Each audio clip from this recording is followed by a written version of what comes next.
Welcome to my channel and good morning to all of you. चलिए आज का जो एडिटोरियल हिंदू एडिटोरियल वर्ड्स हैं उसके सेशन में आपका स्वागत है। और आज का जो एडिटोरियल है उसके जितने भी वर्ड्स हैं उसको बताऊंगा, साथ ही साथ आपको जो एडिटोरियल है उसका भी एक अंडरस्टैंडिंग आ जाएगी। तो उसका हेडलाइंस देख लें क्या है। Bihar's dystopian moments and looming crisis. देखिए, डायस्टोपियन का अर्थ क्या होता है? मनहूस। कोई चीज़ अगर मनहूस होता है तो उसको बोलते हैं डायस्टोपियन। देखिए, यहाँ पर दो वर्ड आता है। एक यूटोपिया, टोपिया, टोपिया शब्द है तो टोपिया से बना है, एक यूटोपिया बना है, एक बना है डिस्टोपिया। डिस्टोपिया, देखिए यूटोपिया का अर्थ था रामराज, रामराज को बोलते हैं यूटोपिया। बहुत ही आइडियल हो रहा, सभी चीज़ बेटर होना चाहिए, लेकिन ऐसा हो नहीं सकता है एक्चुअल में। तो जनरल केस में ऐसा नहीं हो सकता है। तो रामराज, उसी प्रकार से अगर डायस्टोपिया अगर हो गया तो उसको बोलते हैं आतंकराज। आतंकराज कर सकते हैं, जंगल राज कर सकते हैं। डायस्टोपिया, हर जगह आतंक ही आतंक है, तो उससे एडजेक्टिव बना है डायस्टोपियन, मनहूस। तो यहाँ पे बात हो रहा है कि बिहार गवर्नमेंट का जो ये आजकल का जो मौसम है, आजकल का जो मोमेंट है, क्षण है, तो वो एक मनहूस है। और जो हमारे पास एक लूमिंग क्राइसिस है, लूमिंग क्राइसिस का अर्थ उभरता हुआ क्राइसिस। देखिए, एक संकट है हमारे पास, बिहार के पास भी एक संकट है, उभरता हुआ संकट है कई चीज़ों पर। देखिए, अनएम्प्लॉयमेंट नहीं है हमारे पास, साथ ही साथ यहाँ के मजदूर जो है बाहर काम करने के जाते हैं। हेल्थ जो ये होती है, हेल्थ सर्विस, जो हमारा हेल्थ फैसिलिटी उतनी अच्छी नहीं है। एजुकेशन भी हमारा करप्टेड है। तो अगर हम करप्शन की अगर बात करते हैं, एजुकेशन काफ़ी करप्टेड है। उसके बाद सेकंड में हेल्थ, तो हेल्थ के बारे में यहाँ पे चर्चा हुआ हल्का। देखिए, यहाँ पर ग्लेरिंग गैप की बात हो रही है कि स्पष्ट खाई। ग्लेरिंग का अर्थ होता है स्पष्ट। ये जो खाई है, गैप है, काफ़ी सुस्पष्ट है, स्पष्ट है, ग्लेरिंग है। Next is stark reality. देखिए, यहाँ पर बात हो रही है, स्टार्क रियलिटी की बात हो रही है और प्रोपोगेंडा की बात हो रही है। स्टार्क मतलब होता है एकदम भिन्न। कुछ ऐसे रियलिटीज़ होते हैं, कुछ जो ग्राउंड रियलिटीज़ होते हैं जो काफ़ी स्टार्क होते हैं, एकदम भिन्न। हम जैसा सोचते हैं हमारा वो नहीं होता, बल्कि बहुत ही बिल्कुल ही अलग होता है। तो बिल्कुल जो अलग होता है उसके लिए होता है स्टार्क का इस्तेमाल हुआ है एडिटोरियल में। प्रोपोगेंडा, प्रोपोगेंडा का अर्थ क्या होता है? प्रचार प्रसार। प्रचार प्रसार को प्रोपोगेंडा बोलते हैं। और उसके दूसरे मीनिंग जो है प्रोपोगेंडा की, वो है कल्पना। आपकी जो इमेजिनेशन है, आपकी जो फैंटेसी है, that is called propaganda also. Next word is misplaced policies. देखिए, मिसप्लेस्ड पॉलिसीज क्या है? भारत सरकार या केंद्र सरकार, केंद्र सरकार या बिहार सरकार के द्वारा बिहार में जो लाया जा रहा पॉलिसीज है, कई सारे पॉलिसीज जो है हमारे मिसप्लेस्ड पॉलिसीज हैं, जिसके कारण से जो है क्या हो चुका है, कई सारे प्रॉब्लम जो है बहुत ही क्रॉनिक प्रॉब्लम हो चुका है बिहार के लिए। क्रॉनिक प्रॉब्लम का अर्थ होता है जो बहुत ही पुराना बीमारी, पुराना समस्या। तो मिसप्लेस्ड पॉलिसी के कारण से, अनुयुक्त अनसुटेबल पॉलिसी के कारण से क्या हो रहा है कि यहाँ पर समस्याएं गंभीर होती जा रही है। कई सारी समस्याएं जो खासकर पैंडमिक है, पैंडमिक के केस में क्या है, बाहर मजदूर जा रहे हैं। क्यों मजदूर बाहर जा रहे हैं? क्योंकि यहाँ पर इंडस्ट्रीज नहीं है, अनएम्प्लॉयमेंट की कमी है, इसलिए बाहर जा रहे हैं। और लैंग्वेज का अर्थ क्या होता है? दीन काटना। देखिए, यहाँ पर क्या हो रहा है, पॉलिटिक्स का पता ही आपको कि पॉलिटिक्स का अर्थ क्या होता है, कि दीन काटा जाता है, कि हम ये ऐलान कर देंगे, हम ये दे देंगे, वो दे देंगे। तो भारत सरकार या राज्य सरकार जो भी कर रही है बिहार में, तो एक प्रकार से दीन काटने वाली काम कर रही है। खास करके अभी जो है फाइनेंशियल असिस्टेंस दे रही है, आर्थिक सहायता दे रही है, तो एक प्रकार से दीन काटने का काम कर रही है। अगर कम दे रही है तो दीन काटने का काम कर रही है, अगर एक सफिशिएंट अमाउंट में दे रही है तो ठीक ठाक है। तो लैंग्वेज का अर्थ होता है दीन काटना। अब है एक थ्रॉप्स, थ्रोज। थ्रोज का अर्थ है अत्यंत कष्ट या पीड़ा, बहुत ही जब दुख हो जाता है हमें ना, दैट इज कॉल्ड थ्रोज। एक वेदना जो होती है हमारे हृदय में, कष्ट होती है, पीड़ा होती है, पेंस होती है, जो काफ़ी बहुत ही ज़्यादा होती है, उसके लिए इस्तेमाल होता है थ्रोज। अब जो एडिटोरियल लिखते हैं वो तो काफ़ी बहुत ही उसमें विद्वता भरी हुई होती है। अब तो जो वर्ड्स काफ़ी वो सुटेबल लिखते हैं। अगर यहाँ पर पेन का इस्तेमाल नहीं करेंगे, यहाँ पर छोटे मोटे दर्द का इस्तेमाल नहीं करेंगे, बल्कि वो थ्रॉस का इस्तेमाल करेंगे, THROS, थ्रोज का, क्योंकि इसका अर्थ है पीड़ा, बहुत ही अत्यंत पीड़ा, जो एक्सट्रीम केस होता है। देखिए, इलूसिव का अर्थ होता है हाथ ना आने वाला, कोई चीज़ आपके हाथ नहीं आने वाला है, उसको बोलते हैं इलूसिव। देखिए, क्या है कि भारत सरकार और बिहार सरकार, जब बीजेपी और इसके साथ अभी गठबंधन है, तो भारत सरकार ने कहा था कि इस राज्य को बिहार राज्य को स्टेटस, स्पेशल स्टेटस दिया जाएगा। लेकिन ये क्या है, इलूसिव स्टेटस है। स्पेशल स्टेटस जो है ये इलूसिव है, हाथ ना आने वाला है। मतलब बस एक क्या है कि वो एक जुमला टाइप का है। परसिस्टेंट, परसिस्टेंट का अर्थ होता है लगातार। और कॉन्सिक्वेंटली का होता है परिणाम स्वरूप। देखिए कॉन्सिक्वेंटली का अर्थ होता है, कॉन्सिक्वेंसेस मतलब परिणाम हुआ, कंसिक्वेंटली मतलब परिणाम स्वरूप। एक्सोडस, एक्सोडस का अर्थ है पलायन करना। यहाँ से मजदूर क्या हो रहे हैं, बिहार से पलायन कर रहे हैं, यहाँ से बाहर जा रहे हैं। जो बाहर जाना होता है उसको बोलते हैं पलायन करना, भाग जाना। ग्रीम, ग्रीम का अर्थ होता है भयावह। कोई आपका कंडीशन, कोई भी कंडीशन काफ़ी खराब हो, भयावह हो, दैट इज कॉल्ड ग्रीम।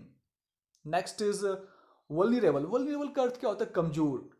कुछ जो सेक्शन के लोग होते हैं काफ़ी कमज़ोर होते हैं। गरीब लोग क्या होते हैं, वो कमज़ोर होते हैं क्योंकि आर्थिक सहायता बहुत ही कम मिलती है उनके पास, या उनके लिए प्रॉपर प्लानिंग नहीं की जा रही है, या प्लानिंग की जा रही है तो जो ग्राउंड लेवल पे होते हैं, ग्राउंड लेवल पे वो लाया नहीं जा पा रहा है या हो नहीं पा रहा है, तो उसके कारण से वो वल्नरेबल बन जाते हैं, कमज़ोर बन जाते हैं। अगर ये एडजेक्टिव है, इसके अगर आप दो लगा देते हैं तो वो हो जाता है गरीब लोग, सॉरी कमज़ोर लोग। पुअर के आगे द पुअर, गरीब लोग। देखिए डिस्डेन का अर्थ क्या, अवहेलना करना। आप किसी की अवहेलना करते हैं, तिरस्कार करते हैं, घृणा करते हैं तो उसको बोलते हैं डिस्डेन। स्ट्रेंड, फंसे हुए, फंसा हुआ। तो क्या है कि बिहार के लोग जो है बाहर फंसे हुए, चूंकि बिहार के बारे में न्यूज हो रहा है इसलिए मैं बार बार इस्तेमाल कर रहा हूँ। तो स्ट्रेंडेड है, अलग अलग जगहों पर वो क्या है, फंसे हुए हैं, that is called stranded. All the workers और many of the workers, a lot of workers of stranded outside the Bihar. Desperate, ये जो कंडीशन है काफी निराशाजनक है, that is called very desperate situation. Tackle, देखिए कोई समस्या है उसको क्या करते हैं, हम टैकल करते हैं, निपटाते हैं, सुलझाते हैं।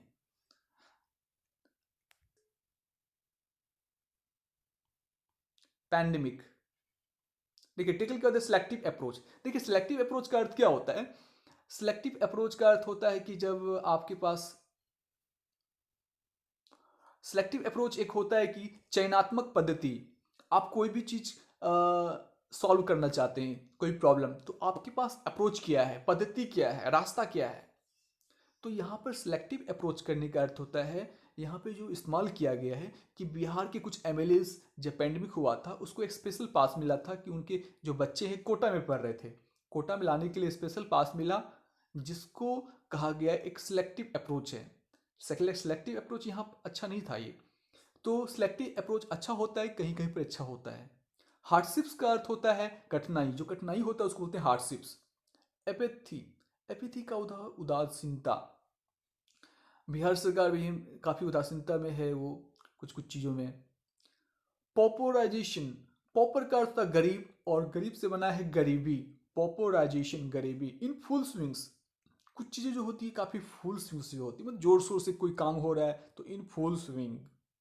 रेमिटेंस, रेमिटेंस का अर्थ है भेजी गई रकम। जो भेजी गई रकम है लोगों के पास वो खत्म हो जा रहे हैं, दैट इज रेमिटेंस।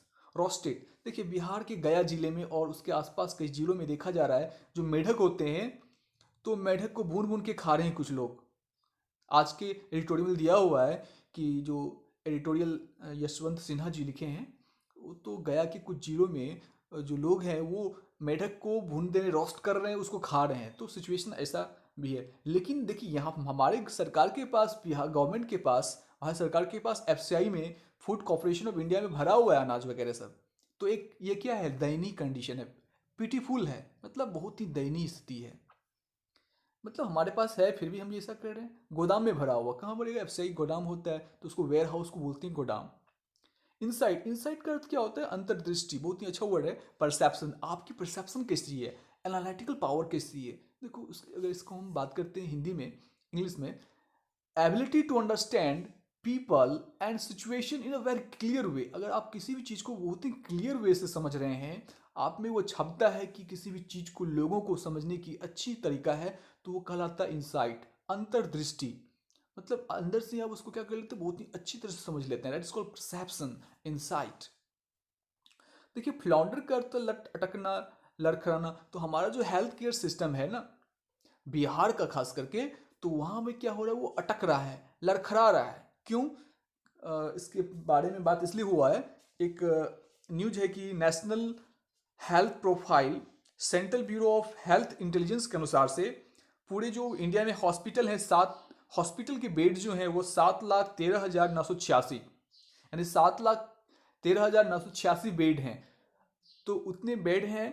तो 2019 के आंकड़े के अनुसार से, तो अगर हम निकालते हैं इस प्रकार से, तो 1,000 लोगों पर आधा बेड होता है, यानी 1,000 लोग पर, प्रत्येक 1,000 लोगों पर आधा बेड का है हमारे पास। और खासकर अगर हम बिहार की बात करते हैं, 0.1 मतलब 1/10वां हिस्सा, प्रत्येक 10,000 लोगों पर केवल आधा बेड है। आधा नहीं बोलेंगे बल्कि 1/10वां बेड। तो एक आंकड़ा है ये।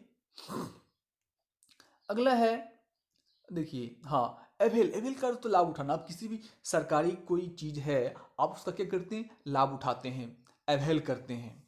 चलिए, कुछ कंडीशन क्या होती है, पैथेटिक होती है। जैसे यहाँ पे हमने बात किया ना, पैथेटिक था हाँ, पिटीफुल, दयनीय था। तो ये दोनों सेम ही है, पैथेटिक, पिटीफुल, दयनीय स्थिति।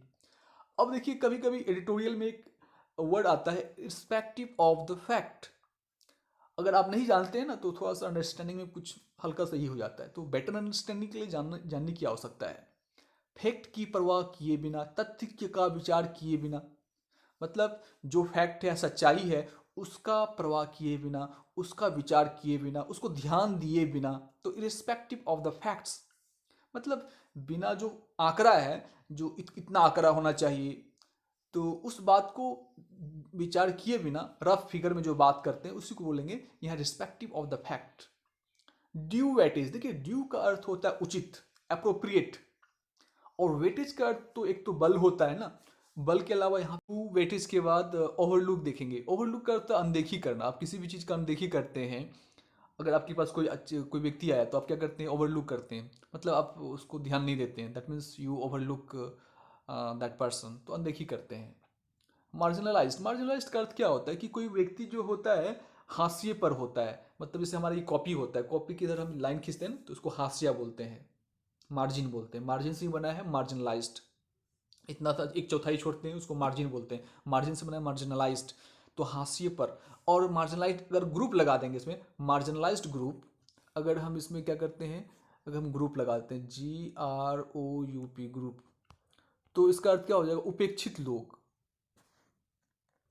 तो जो लोग उपेक्षित हैं, तो हो जाएगा मार्जिनलाइज्ड ग्रुप का होता है उपेक्षित वह लोग जिस पर ध्यान नहीं दिया गया है। अगला है एडवोसेसी। एडवोसेसी का अर्थ वकालत। आप कोई भी किसी का वकालत कर रहा है तो उसको बोलेंगे एडवोसेसी। और लास्ट है वेरी। वेरी का अर्थ है सावधान। If you are very, that means you are सावधान, you are cautious, you are alert. Thank you. So, what are your opinions regarding my videos? If video is very good, अगर कुछ भी अगर problem है तो बताइए। अगर नहीं है तो अगर वीडियो अगर अच्छा लग रहा है, अगर सेशन अच्छा लग रहा है, तो आप सब्सक्राइब करना है, कर सकते हैं। अगर अच्छा लग रहा है तो इसको, चैनल को जो है ना, आप लिंक उसको शेयर भी कर सकते हैं। इससे क्या होगा, आपको फ्रेंड जो है वो भी बेनिफिशियल होंगे। दैट मीन्स वो बेनिफिटेड होंगे। तो क्योंकि ज्ञान को बांटने से बढ़ता है, ये कहा भी गया है।